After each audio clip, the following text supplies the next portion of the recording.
All right, so today's topic that we're going to be talking about is an introduction into setting up renderings, figuring out materials, figuring out lighting, and making sure that we get something that looks somewhat photorealistic.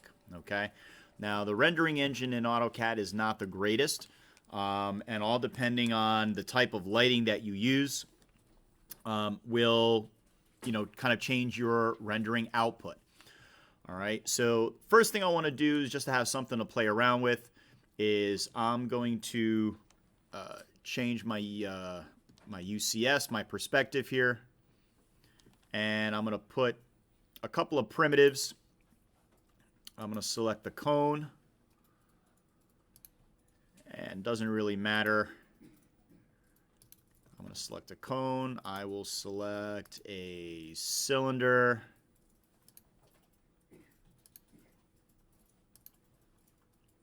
And what else can we do? I'll do a sphere.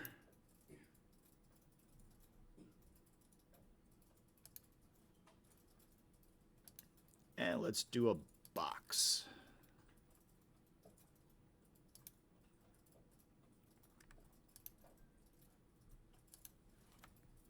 So we've got a series of items here.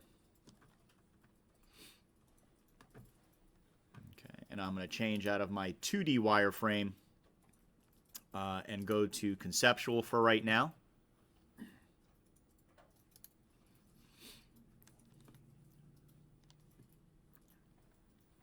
Okay, now using the basic ribbon, the 3D basic ribbon that we have, we can do basic rendering elements, okay? However, if you want to get more into it, there are definitely more options in the 3D modeling ribbon workspace. So I'll show you where certain items are here in the 3D basics ribbon, and then I'll show you how to do it using the 3D modeling ribbon, all right? Because you definitely have more options, more control in that ribbon there. So under the View tab, okay, up in the ribbon, we have a section here called Materials Browser and the Materials Editor and Visual Styles. Okay, Visual Styles is the same visual styles that you've seen. If we click on them, then I've got my 2D wireframe, I've got my conceptual, I've got my hidden. It's all the same stuff that we use in our little taskbar up here. Okay, so you can kind of play around with some of the other elements here. So for instance, with hidden, you can change some of the styling, the face styling, the lighting, the environment settings, edge settings. So you can fine tune and customize each and every one of the out of the box visualization styles. All right. So you can feel free to play around with that if you want to. Then on the right-hand side of that, we've got a couple of other smaller icons. All right. One of them looks like a teapot. The teapot is always the universal symbol for rendering. Okay. Don't ask me why. It just is. Why? Don't ask me. Right. Then you've got lighting. Okay. Artificial lighting. Okay. That's the second icon down. The third icon down is the sun.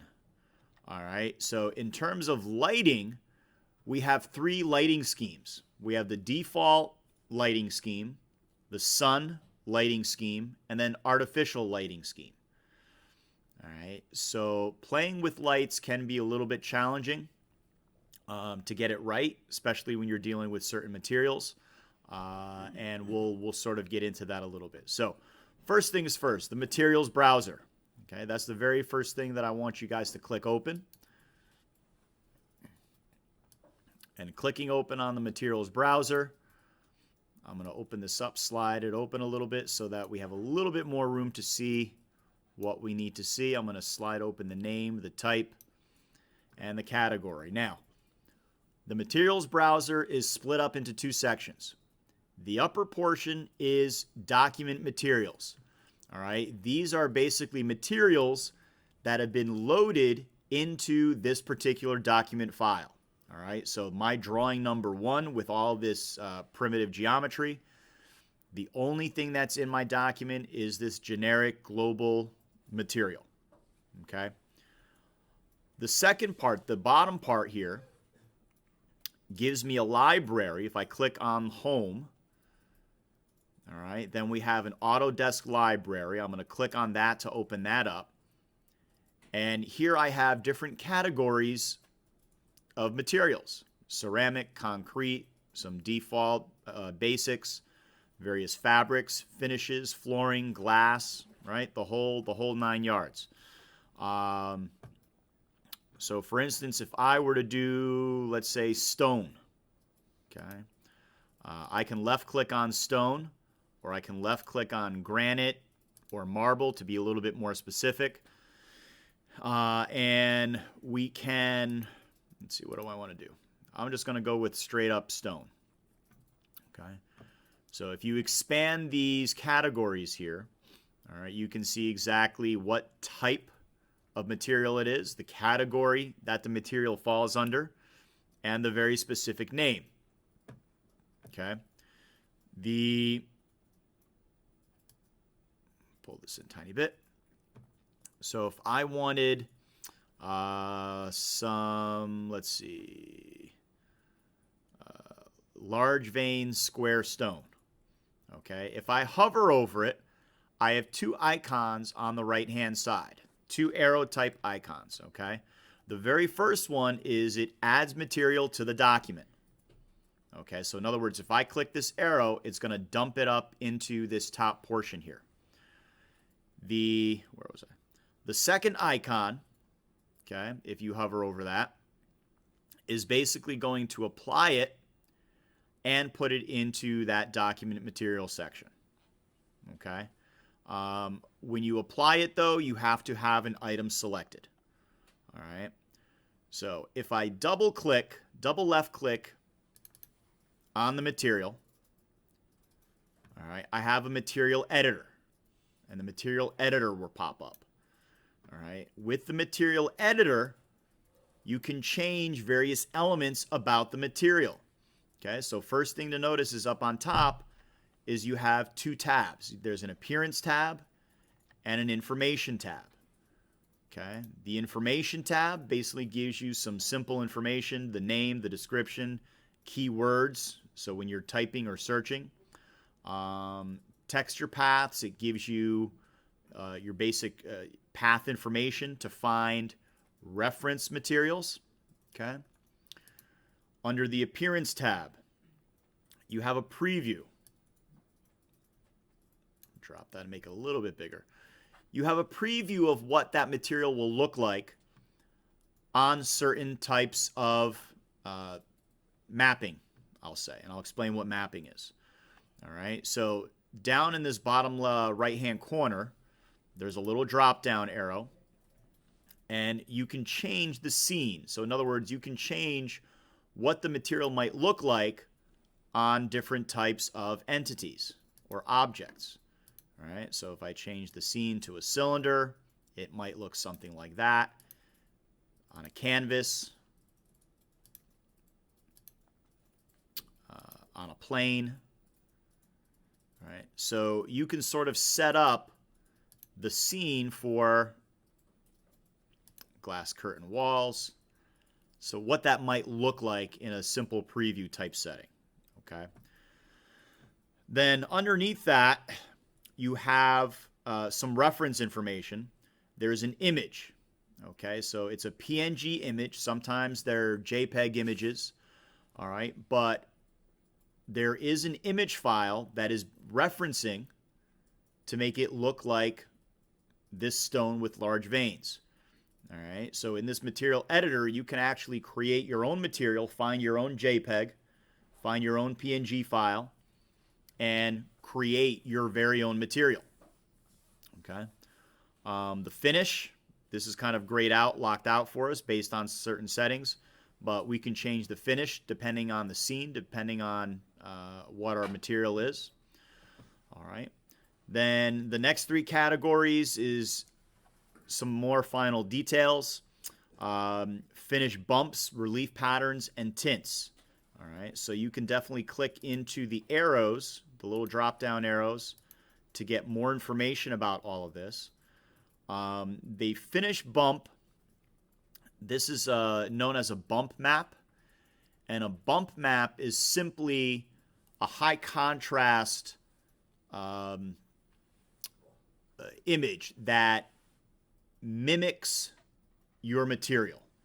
All right, so basically it's looking for highs and lows, blacks and whites, zeros and ones, if you will, okay, complete contrasts, so that it will actually bump up the black areas or the white areas and relief the other area. So you're actually getting a texture type look, okay? So that's what a bump map is. The relief map kind of does a similar thing. And the tint is playing around with colors. All right, so you could have a slighter different tint added to your current material. Okay, that's basically what this is all about, the material editor. Okay, I'm going to move this off to the side. Now, picking objects or placing materials on objects, you can do in several different ways. The easiest is drag and drop, okay? But before we do any of that, I want to let you know that especially on objects that have multiple faces, okay? For instance, the box or the cube, the cylinder, and even the cone, right, with underneath. You can pick and choose what face gets what material. All right, and the way you do that is holding down the control key. So if I hover right now over the box, the entire box is highlighting, waiting to be selected. If I hold the control key down, then I can select more specifically a certain face. Okay. So if I wanted just the top of this box to be claiming a material, I'm going to left click just on that, and I can assign a material to it. All right. To generically just dump a material on, it's simple drag and drop. So I'm going to go over to my square large veins, left click on it, hold it, drag it over. I see the little plus sign on my object. I'm going to let go, and it should have taken effect. It's not a block. Oh. No, not locked. Visual style should be up to realistic.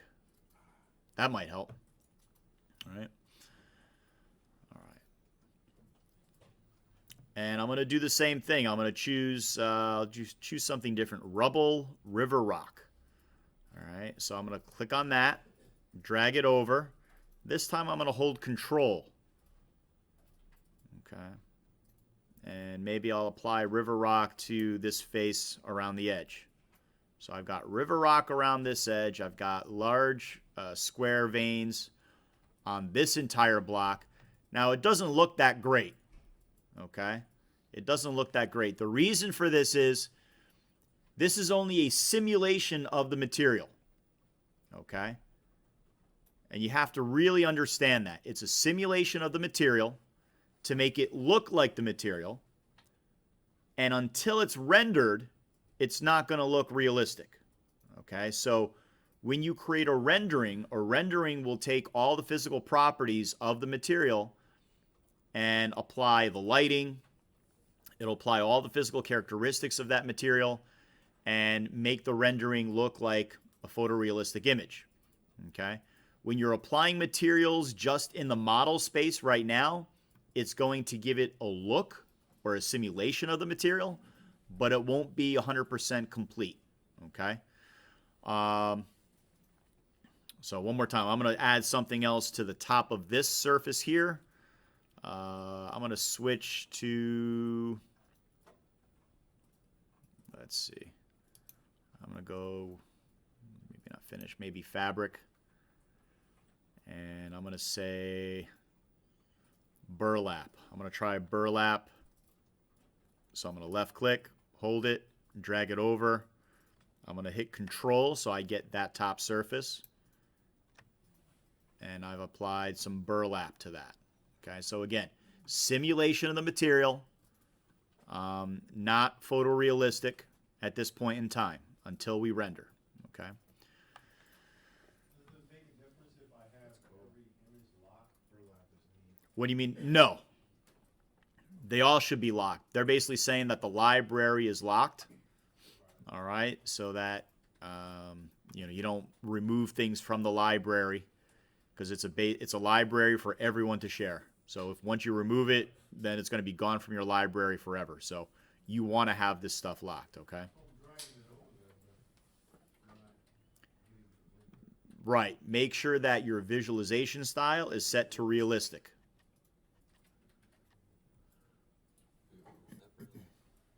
Under fabrics on the left. There you go. All right, so for your other objects, go ahead and add some other materials. All right, so I'm going to go ahead and take some, I'm going to go into some metal. And let me see.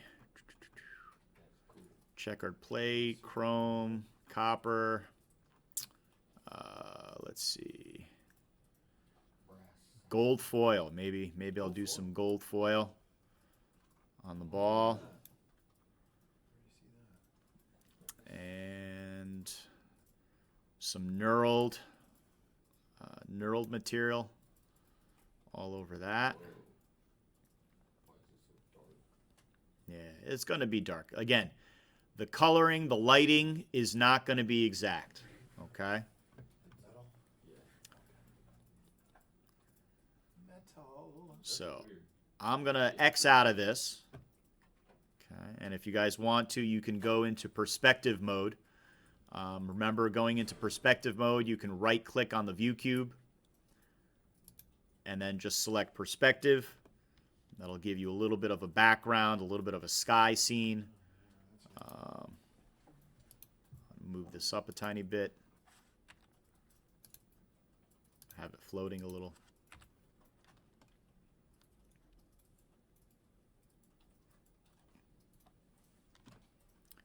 All right, so just kind of out of the box right now, I'm going to zoom in a little bit, try to fill up the workspace, okay? And I'm going to head over to the rendering teacup or tea kettle, and I'm going to click on that tea kettle. All right, and then we've got rendering options here. So my rendering options are, do we want to render in the window, in the viewport, or in the region? So we always want to do the window. The size of the rendering, okay? The sizes are pretty expansive at this point in time. So 800 by 600, if you're used to video, SVGA is that type of setting, and that's kind of your bare minimum. You're going to have a really, really small graphic. All right, so I think we probably want to be somewhere in the SXGA or the WXGA, somewhere in this region. If you want to go full HD TV, that's perfectly fine. Just remember, the larger your image is, the more time it will take to process. Okay, so I'm just going to go in the middle here, the 1280 by 1024. That's my setting for the render size. Then presets. All right, this is kind of like quality level. So they got a little creative with the quality levels.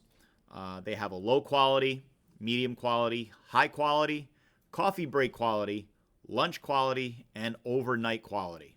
Renders for 12 hours. Obviously, it depends on the scene, depends on the information that you have in there. Obviously, the more time it takes to process, the finer the detail. Okay? I'm just going to keep mine at medium for right now. Let's see. Lights and materials, render accuracy. We can keep it at draft accuracy for right now until you're ready to fully commit. Right? The best practice is to kind of do a couple of low or medium resolution renders to figure out exactly what it's going to look like before you commit all the time into doing a high-end, highly accurate rendering. Okay, so once you've got this pretty much figured out, you're going to click on the little teacup again, or the tea kettle, and you're going to start rendering. So the window should pop up.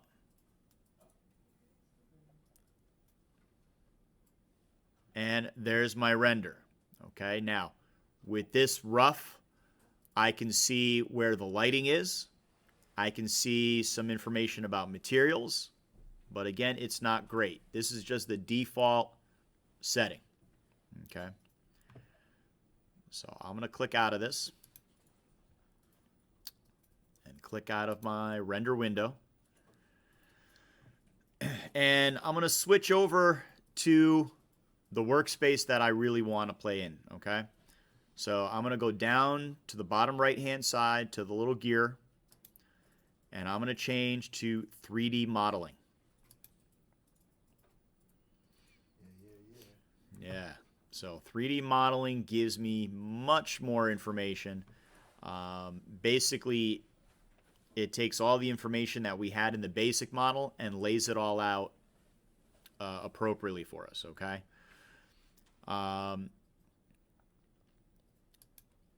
Under the Visualize tab, okay, that's where we want to be, under the Visualize tab in the new ribbon. All right, we've got some additional options that we can play with. Okay, and we have materials, so we got our material browser, materials and textures on and off, and various options. So I can have everything turned off. I can have materials on but textures off. Okay. Or I can have materials and textures all on. The third option here is material mapping. Material mapping is very critical for getting your materials to look right. Okay, so if I click on material mapping, it wants me to select a face or an object. All right, and what this will allow me to do is to set up my material so that, for instance, the grain of wood is lined up appropriately, okay, or bricks are lined up appropriately, or this stonework is lined up appropriately.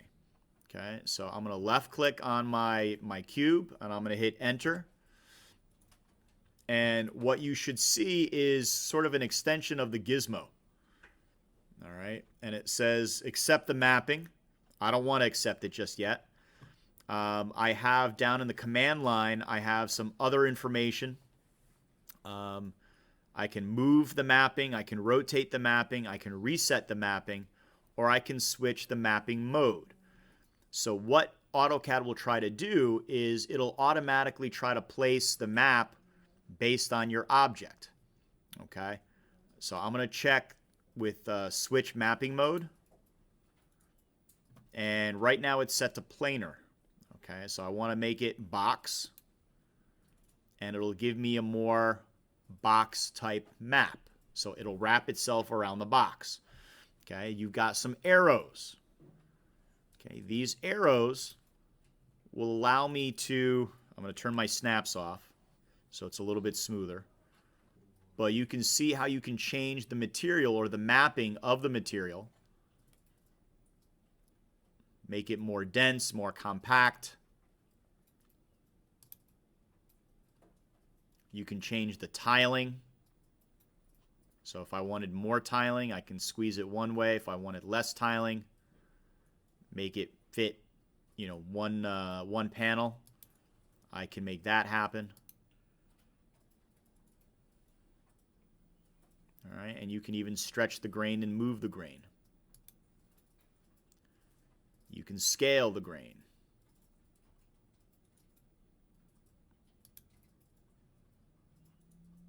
Maybe you need the grains to, match up with something else.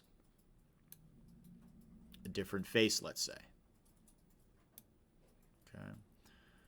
So in this way, we can kind of change the look and feel of our materials. Accept the mapping. When you're ready, hit enter, and you accept the map. Okay, so same thing for this burlap here. I'm going to go material mapping. I want to select the face, so I want to hold down Control. Then I left click the face. Hit enter. Okay, now I can change the mapping of that burlap. Make it less or more.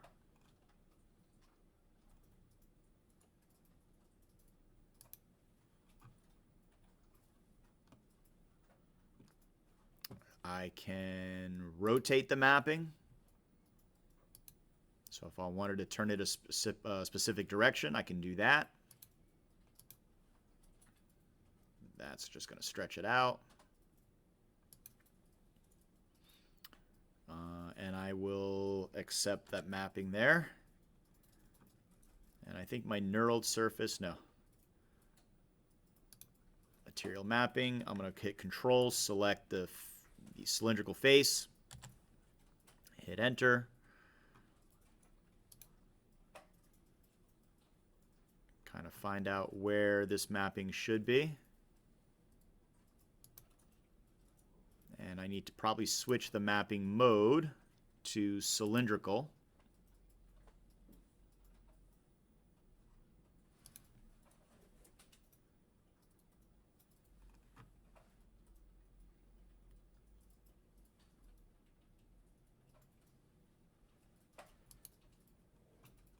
And sometimes it's just playing with this and getting it the way that you want it.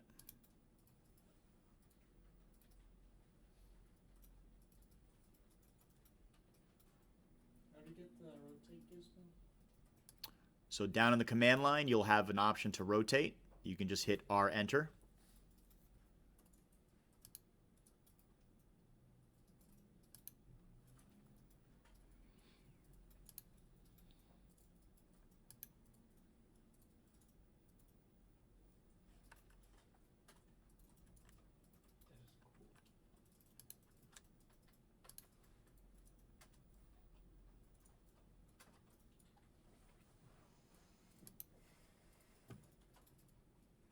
Okay. If a certain mapping style doesn't work, try doing a different map. Right. Accept the mapping.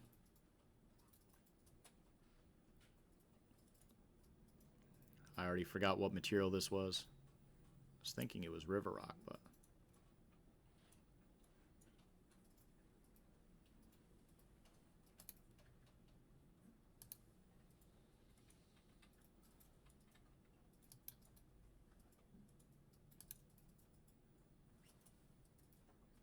there we go. That was a little bit better.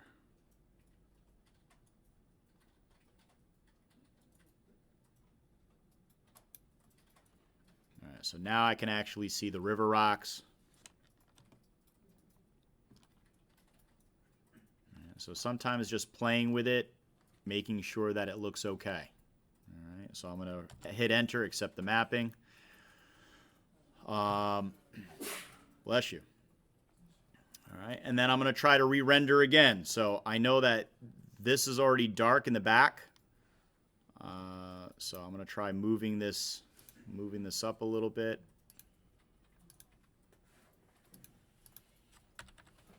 And I'm going to zoom in on it as much as I can.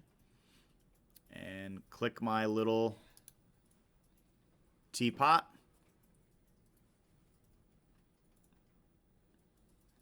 And you've got a basic rendering. Okay. Now, to make it a little bit more definitive, you can change the sun status. Clicking on the sun status requires different exposure settings from other lights. So it's recommending to adjust the exposure settings, right, which we can do. We can turn the sky off or on. So sky background and illumination. In order to have that, you need to be in perspective mode. okay, which I think we are. We've already changed that. We can turn off and on the environment. I'm going to change the exposure to make it a little bit brighter. You can change the white balance to make it cooler or warmer. And that will help a little bit with the rendering.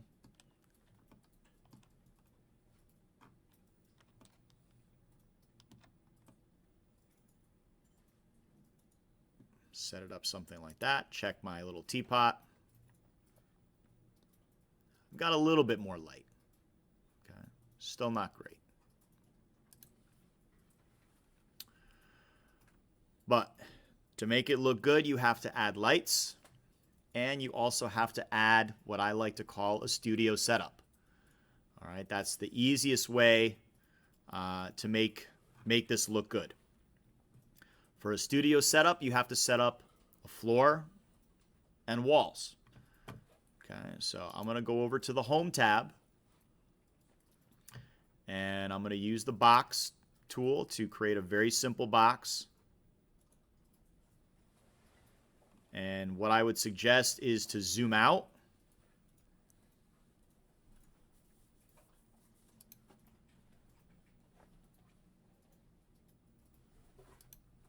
And then drop a basic floor down. So you've got a very big, wide box and a big floor to play with. All right. And in the same manner, with your dynamic UCS on, all right, you want to create another box as a wall. So again, for this, I want to make sure that my surface is highlighting on the side. Again, it's F6.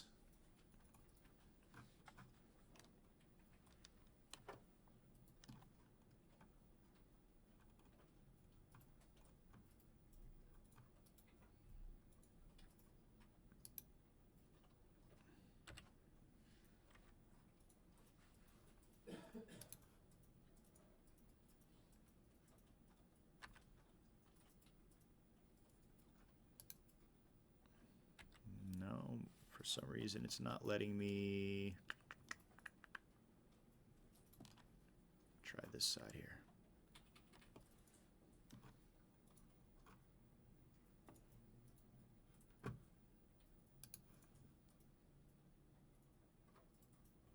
Specify first corner.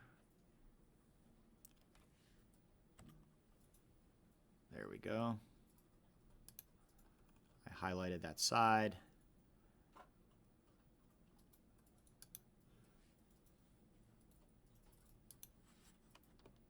And create a wall in the back. And then I'm going to do the same thing on the third side. Zoom in over here.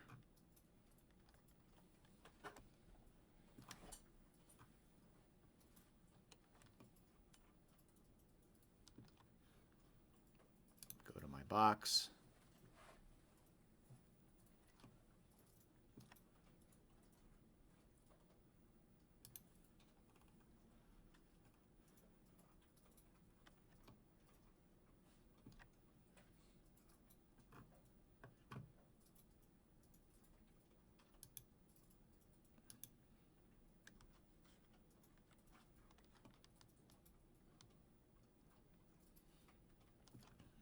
So I've created the studio.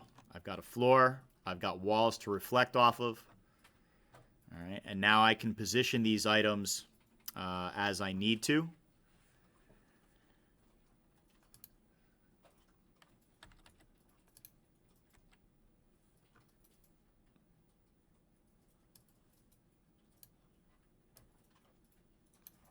To do a select. Hold down the Shift key to deselect items that I selected. And I'm just going to use the Move tool, the Move gizmo, to kind of place these in the corner.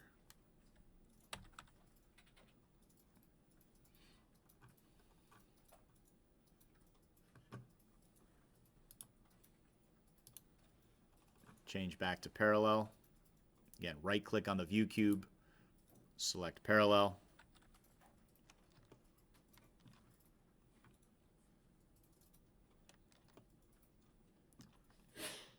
Bless you.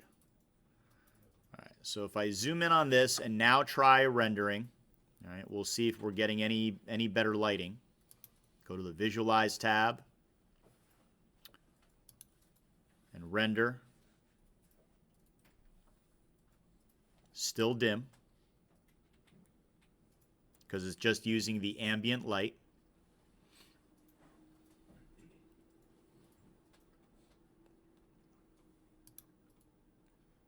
So I'm going to zoom out, and we're going to add some lights. Okay. Oh, before I go into that, sun and location, you can actually tell it to go to a certain, will it bring me in there? Oh, it's going to make me do this. All right. You can actually grab a map and say, yes, I want the sun information for Troy, New York at a certain time on a certain date. Okay. So, for instance, here's the date, 9/21/19. I can change that date, go back to July. I can change the time, you know, high noon, 1 o'clock in the afternoon, and, you know, all over the world, okay? So if you're doing architectural, you can actually do a proper rendering with proper lighting, okay? So that's kind of a neat thing. Okay. Lighting, to brighten this up. Right here, under the light section, we have create lights. Under the drop down, we have different types. We've got a point light, a spotlight, a distant light, and a web light. All right. So probably the two that you're going to be using most often is a spotlight and a point light. This is kind of an orbital light, an all direction kind of a light. So I'm going to click on the point light, and it'll ask me, do I want to turn off the default lighting, which is typically recommended. So I'm going to say yes, turn off the default lighting, and specify the source location for the light. Now, the tricky part with this is that in 3D, you don't really have a very specific spot to place the light. You can try, but it's not going to be the most efficient thing. So I'm just going to left click here. Okay. And as soon as I place the light, it gives me the option to name it, change the intensity factor, give status, photometry, shadows, attenuation, filter colors. Right? If it's a white light, I can add a certain specific color to it. So I'm just going to hit exit, and I can see it's really close to something. Okay. Looks like it's really close or in that wall. So when I'm doing these kinds of lighting projects, I would recommend jumping into your 4 screens. Okay. If you don't remember how to do that, at the minus sign, go down to the viewport configuration list and go to 4 equal windows.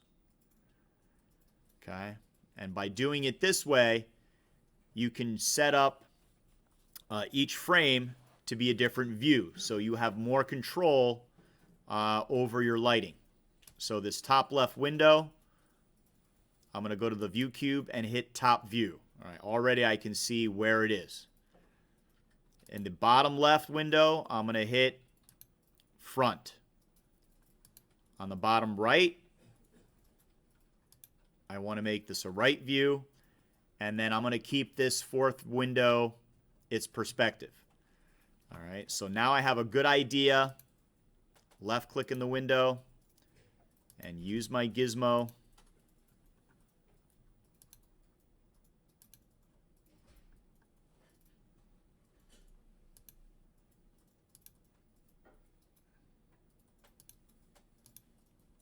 Kind of get it out in front a little bit, and then jump down to the next window and change the height. It doesn't need to be that close to the floor. Right?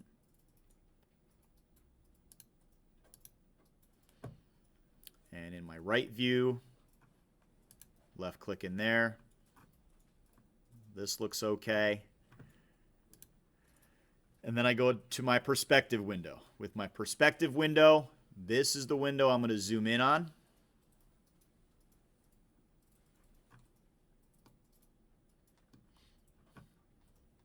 And now I'm going to check my rendering. Maybe we went too bright. I don't know.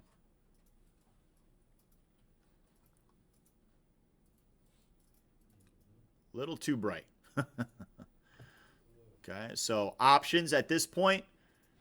Change the intensity of the lighting. Okay, move it further away. I can do all those things. Right, or change the background.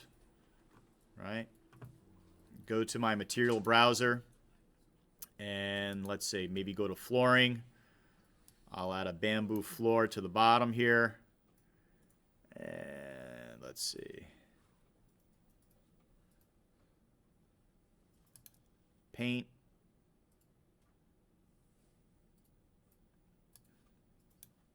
White paint on one wall. White paint on the other wall.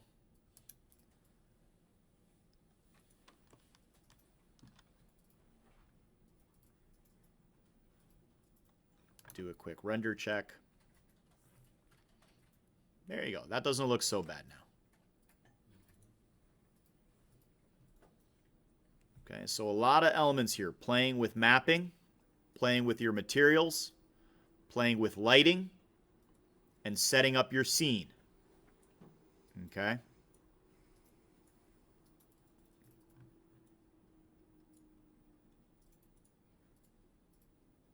Now I'm going to keep it at this for now because this is a lot of information already. All right?